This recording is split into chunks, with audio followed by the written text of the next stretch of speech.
Com trobar parella a la xarxa? En primer lloc, anem a la pàgina web de Google. Un cop estem allà, escrivim en el cercador.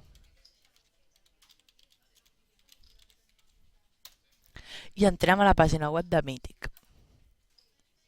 Un cop estiguem a la pàgina web, descrivim qui som i a qui busquem.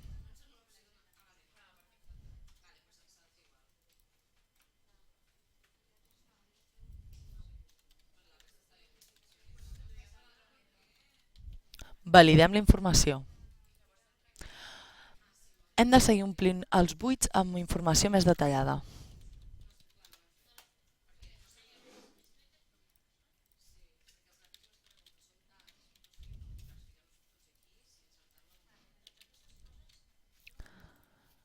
E-mail.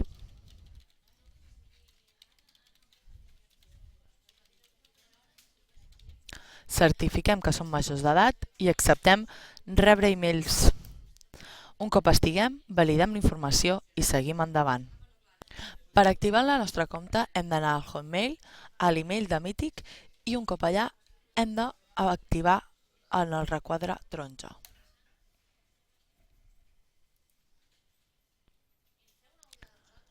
Ja estem dins la pàgina principal de Mític.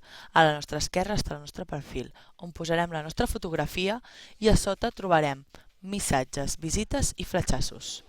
Per seguir detallant el nostre perfil, ens endinsem a la pàgina i modifiquem aquella informació que nosaltres creiem necessària. Un cop hem acabat, guardem la informació i seguim a la pàgina inicial. Llavors, tenim una compte d'email que se'ns obre directament per o bé parlar amb la gent que ens interessi o bé per rebre emails del propi Mític. Pel que fa a les visites, aquí podem observar qui ha sigut que ha entrat en el nostre perfil per mirar-nos. Si ens interessa, apretem sí. Si no ens interessa, següent. Pel que fa als fletxassos, els fletxassos és una mena de toc que donem a aquella persona que ens pugui interessar i si aquesta també li interessem ens parlarà i contestarà el nostre fletxasso. Pel que fa al xat, obrim el xat on apareix una pantalla nova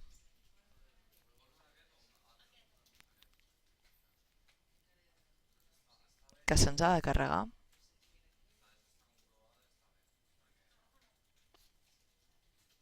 Un cop carregat el xat, només ens queda que parlar a través del Messenger amb les persones que ens interessi.